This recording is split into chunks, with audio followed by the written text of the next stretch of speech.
Hi friends, welcome to learn programming in Malayalam. നമ്മൾ ഈ ഒരു വീഡിയോയിൽ കാണുന്നത് നമ്മുടെ കുറച്ച് ലിസ്റ്റ് ഓഫ് സ്റ്റുഡൻസിനെ ഇവിടെ പ്രിൻറ്റ് ചെയ്തിരിക്കുന്നത്. നമ്മൾ ഇതുപോലെ ഒരു സ്റ്റാറ്റിക് HTML ആയിരുന്നു ക്രിയേറ്റ് ചെയ്തത്. അപ്പോൾ അതിൽ നിന്ന് അഡ്വാൻസ്ഡ് ആയിട്ട് ഈ ഒരു വീഡിയോയിൽ നമ്മൾ കൺട്രോളിൽ നിന്ന് ഡാറ്റ പാസ് ചെയ്തിട്ട് അത് വ്യൂവിൽ പ്രിൻറ്റ് ചെയ്തിരിക്കുന്നതാണ് കാണുന്നത്. അപ്പോൾ ഈ ഒരു കൺസെപ്റ്റ് ആയിരിക്കും നമ്മൾ കോഡ് ത്രൂ ഈ ഒരു വീഡിയോയിൽ എക്സ്പ്ലെയിൻ ചെയ്യുന്നത്. ഇതിൽ വളരെ ഇമ്പോർട്ടൻ്റ് ആയിട്ടുള്ള ഒരു കൺസെപ്റ്റ് എന്ന് പറയുന്നത് ഡാറ്റ പാസിങ്ങും സെക്കൻഡ് വൺ എന്ന് പറയുന്നത് എന്താണ് സ്ട്രോങ്ലി ടൈപ്ഡ് വ്യൂസ് എന്ന കാര്യമായിരിക്കും നമ്മൾ എക്സ്പ്ലെയിൻ ചെയ്യുന്നത്. ഇപ്പോൾ വീഡിയോ മുഴുവനായിട്ട് കാണാം. അപ്പോൾ നമ്മുടെ ഈ അപ്ഡേറ്റഡ് കോഡിലെ ചേഞ്ചസ് നമുക്ക് ഫസ്റ്റ് നോക്കാം. നമ്മൾ ഈ ഒരു സ്റ്റുഡൻറ്റ് കൺട്രോളറിൽ ഫസ്റ്റ് ചേഞ്ച് എന്ന് പറയുന്നത് നമ്മുടെ ഇൻഡെക്സ് ആക്ഷൻ ഇതുപോലെ ഒരു സ്റ്റാറ്റിക് HTML ആയിരുന്നു റിട്ടേൺ ചെയ്തിരുന്നത്. അപ്പോൾ അതിന് പകരമായിട്ട് ഞാൻ ഒരു ലിസ്റ്റ് ഓഫ് സ്ട്രിങ്സ് ഇവിടെ ഡിക്ലെയർ ചെയ്തിട്ടുണ്ട്. അപ്പോൾ ആസ് ഓഫ് നൗ നമ്മൾ മോഡൽ അല്ലെങ്കിൽ നമ്മുടെ ഡാറ്റാബേസ് ലെയർ ആഡ് ചെയ്യാത്തത് കൊണ്ടാണ് നമ്മൾ എന്ത് ചെയ്തത്, കൺട്രോളിൽ നിന്ന് സ്റ്റാറ്റിക് ആയിട്ട് ഒരു വേരിയബിളിൽ കുറച്ച് ലിസ്റ്റ് ഓഫ് സ്റ്റുഡൻസിനെ കൊടുത്തിരിക്കുന്നത്. ഇപ്പോൾ ഇവിടെ ജോൺ ആൻഡ് സാറ എന്ന് പറയുന്ന രണ്ട് സ്റ്റുഡൻസിൻ്റെ ലിസ്റ്റ് ഞാൻ കൊടുത്തിട്ടുണ്ട്.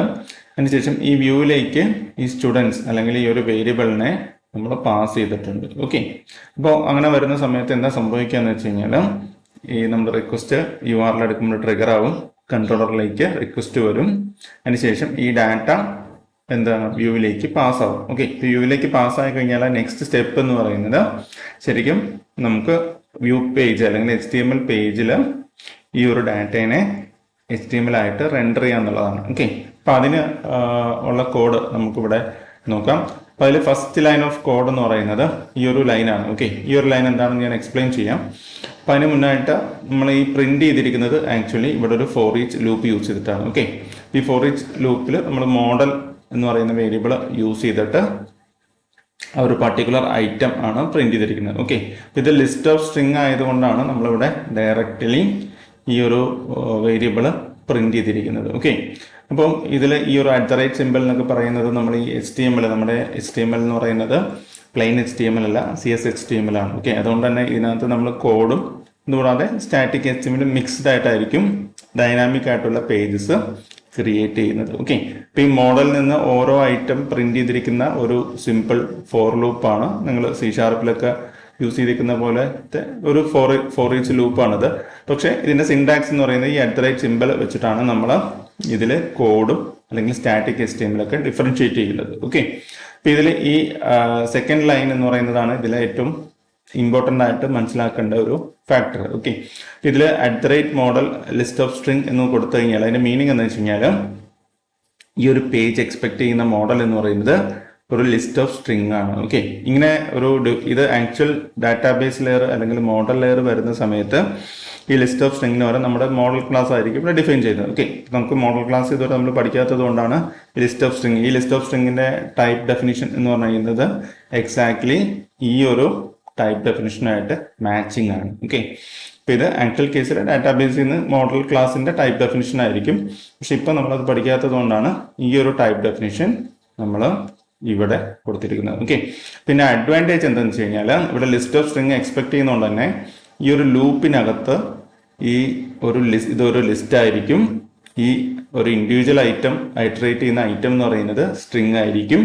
അതുകൊണ്ട് തന്നെ നമ്മൾ ഈ ഒരു പേജിൽ ഈ വേരിയബിൾ എസ്സിന് ആക്ച്വലി സ്ട്രിങ്ങിൻ്റെ എല്ലാ പ്രോപ്പർട്ടീസും നമുക്ക് ഓട്ടോ കംപ്ലീഷൻ കറക്റ്റായിട്ട് ഇവിടെ കിട്ടും. ഇപ്പോൾ ഫോർ എക്സാമ്പിൾ ഇവിടെ നമ്മൾ ഈ സ്ട്രിങ്ങിൻ്റെ കൗണ്ട് ഞാനിവിടെ പ്രിന്റ് ചെയ്യുകയാണെങ്കിൽ എനിക്കിതൊന്ന് സ്റ്റാർട്ട് ചെയ്ത് നോക്കാം. കാരണം സ്ട്രിങ്ങിൻ്റെ നമ്പർ ഓഫ് ഐറ്റംസ് ആണ് ഈ ഒരു പ്രോപ്പർട്ടി എന്ന് പറയുന്നത്. നമുക്കിവിടെ ഓട്ടോ കംപ്ലീറ്റിൽ ഇത് വരാനുള്ള കാരണം എന്ന് വെച്ചാൽ ഈ സ്ട്രോങ്ലി ടൈപ്ഡ് വ്യൂ നമ്മൾ എനേബിൾ ചെയ്തേക്കുന്നതുകൊണ്ടാണ്. അപ്പോൾ ഇത് നമ്മൾ ഇന്ന് റൺ ചെയ്ത് നോക്കിക്കഴിഞ്ഞാൽ ഇവിടെ വരുന്നത് 4 എന്നാണ്. അപ്പോൾ ഈ 4 എങ്ങനെ വരുന്നു എന്നുള്ളത് ഞാൻ എക്സ്പ്ലെയിൻ ചെയ്യാം.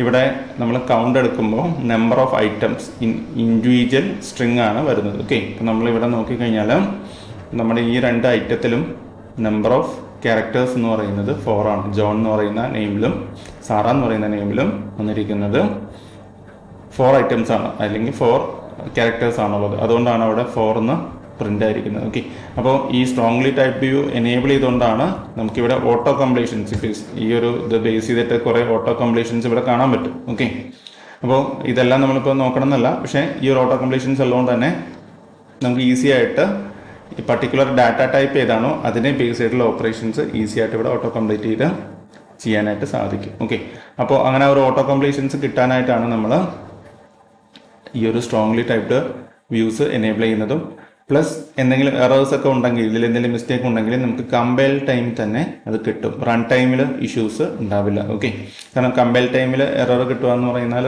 നമ്മുടെ ഡെവലപ്മെൻറ്റ് ടൈമിൽ തന്നെ നമ്മൾ ചെയ്യുന്ന എറേഴ്സ് നമുക്ക് കിട്ടും. റൺ ടൈം എററിലേക്ക് ഇത് പോയി കഴിഞ്ഞാൽ ആക്ച്വൽ ആപ്ലിക്കേഷൻ ക്ലയൻറ്റ് അല്ലെങ്കിൽ കസ്റ്റമർ യൂസ് ചെയ്യുന്ന സമയത്തായിരിക്കും എറേഴ്സ് ത്രോ ചെയ്യുക. അപ്പോൾ അതെന്ന് പറയുന്നത് ഒരു പ്രൊഡക്ഷൻ സിസ്റ്റത്തിൽ ഭയങ്കര പ്രോബ്ലം ആയിരിക്കും. ഓക്കെ, കമ്പൈൽ ടൈമിൽ വേണം നമുക്ക് മാക്സിമം എറേഴ്സ് ഉള്ളതൊക്കെ ക്യാച്ച് ചെയ്യാനായിട്ട്. ഓക്കെ, അപ്പോൾ അതുപോലെ തന്നെ ഇവിടെ ഈ മോഡൽ എന്ന് പറയുന്നത് നമ്മുടെ ഈ ഒരു ഡെഫിനിഷൻ പ്രകാരം ഇതൊരു ലിസ്റ്റാണ്. ഓക്കെ, ഈ മോഡലിനെ നിങ്ങൾക്ക് ആക്ച്വലി ഇതുപോലെ പ്രിൻ്റ് ചെയ്ത് നോക്കാവുന്നതാണ്. ഓക്കെ, ഈ ഒരു മോഡൽ നിങ്ങൾ എടുത്തു കഴിഞ്ഞാൽ മോഡലിൻ്റെ നമുക്ക് കൗണ്ട് ഇവിടെ പ്രിൻ്റ് ചെയ്യാം. ഓക്കെ, ഈ കൗണ്ട് നിങ്ങൾ പ്രിൻ്റ് ചെയ്ത് കഴിഞ്ഞാൽ ഈ ഇപ്പോൾ നമ്മൾ ഈ സ്ട്രിങ്ങിൻ്റെ പ്രിൻ്റ് ചെയ്തതുപോലെ തന്നെ മോഡലിൻ്റെ കൗണ്ട് എന്ന് പറയുന്നത് ആ ഒരു പർട്ടിക്കുലർ ലിസ്റ്റിലെ നമ്പർ ഓഫ് ഐറ്റത്തിൻ്റെ കൗണ്ട് ആയിരിക്കും. ഓക്കെ, നമുക്ക് അതുകൂടി ഇപ്പോൾ ജസ്റ്റ് ചെക്ക് ചെയ്യാം. ഓക്കെ, ഇപ്പോൾ ഇവിടെ ഈ ഒരു URL എടുത്തു കഴിഞ്ഞാൽ ഇവിടെ 2 വന്നു, കാരണം നമ്മുടെ ഈ ഒരു ലിസ്റ്റിൽ 2 ഐറ്റംസ് ആണ് ഉള്ളത്. ഓക്കെ, ഇപ്പോൾ നിങ്ങൾക്കത് ഇങ്ങനെ നമ്മളിപ്പോൾ റിയൽ കൈൻഡ് ഓഫ് കോഡിങ്ങിലേക്ക് ഇപ്പോൾ സ്റ്റാർട്ട് ചെയ്യുകയാണ്. അപ്പോൾ അതുകൊണ്ട് തന്നെ ഇതിൽ പല ചേഞ്ചസ് വരുത്തിയിട്ട് ഓക്കെ നിങ്ങൾക്കിപ്പോൾ ഇവിടെ എന്തെങ്കിലും പുതിയ സ്റ്റുഡൻസ് ഒക്കെ ആഡ് ചെയ്ത് നോക്കിക്കൊണ്ട് ചേഞ്ച് നിങ്ങൾക്ക് ഒബ്സർവ് ചെയ്യാവുന്നതാണ്. ഓക്കെ, ഇപ്പം ഞാനിവിടെ കൃഷ്ണദാസ് എന്ന് പറയുന്ന ഒരു പുതിയ യൂസറിനെ ഇവിടെ ആഡ് ചെയ്തിട്ടുണ്ട്. ഓക്കെ, അപ്പോൾ ആ യൂസർ ആഡ് ചെയ്യുമ്പോൾ നമ്മുടെ ഔട്ട്പുട്ടിൽ വരുന്ന ചേഞ്ച് നിങ്ങൾ ഒബ്സർവ് ചെയ്യുക. ഓക്കെ, ഇപ്പോൾ ഇവിടെ ഒരു എക്സ്ട്രാ യൂസർ വന്നപ്പോൾ ഇവിടെ നമുക്ക് കൗണ്ട് 3 ആയി, ഈ ഒരു ലിസ്റ്റിൽ ആ പുതിയ യൂസർ പ്രിൻ്റായി. ഓക്കെ, അപ്പോൾ ഈ ഒരു വീഡിയോയിൽ നമ്മൾ പഠിച്ചത് കൺട്രോളറിൽ നിന്ന് വ്യൂവിലേക്ക് എങ്ങനെ ഡാറ്റ പാസ് ചെയ്യുന്നു, അതുപോലെ തന്നെ എന്താണ് സ്ട്രോങ്ലി ടൈപ്ഡ് വ്യൂസ് എന്നുള്ളതാണ്. ഓക്കെ, അപ്പോൾ അടുത്ത വീഡിയോയിൽ നമ്മൾ പഠിക്കാനായിട്ട് പോകുന്നത് ഇത് ആക്ച്വലി നെക്സ്റ്റ് ലെവൽ അല്ലെങ്കിൽ മോഡൽ ലെയറൊക്കെ ആഡ് ചെയ്തിട്ടും ഡാറ്റാബേസ് ലെയറൊക്കെ ആഡ് ചെയ്തിട്ട് അങ്ങനെ അഡ്വാൻസ്ഡ് കാര്യങ്ങളിലേക്ക് ആയിരിക്കും നമ്മൾ കിടക്കുന്നത്. ഓക്കെ, അപ്പോൾ ഓരോ വീഡിയോയിലും ഓരോ കൺസെപ്റ്റ് ക്ലിയർ ആയിട്ട് കവർ ചെയ്തിട്ടായിരിക്കും നമ്മൾ പോകുന്നത്. ഓക്കെ, അപ്പോൾ ഈ വീഡിയോ എല്ലാവരും ഈ ഒരു കണ്ടന്റ് ചെയ്ത് നോക്കുക. നിങ്ങൾക്ക് ഡൗട്ടുള്ളത് ക്വസ്റ്റ്യൻസ് ആയിട്ട് ചോദിക്കാം. അപ്പോൾ ഇതിൽ വരുന്ന ഡാറ്റ ടൈപ്സ് മാറ്റി നോക്കിയോ അല്ലെങ്കിൽ വേറെ രീതിയിലൊക്കെ ഇതിനെ ചേഞ്ച് ചെയ്ത് നോക്കിയിട്ട് നിങ്ങളുടെ അണ്ടർസ്റ്റാൻഡിങ് നിങ്ങൾ ക്ലിയർ ആക്കുക. ഓക്കെ, അപ്പോൾ അടുത്ത വീഡിയോയിൽ കാണാം.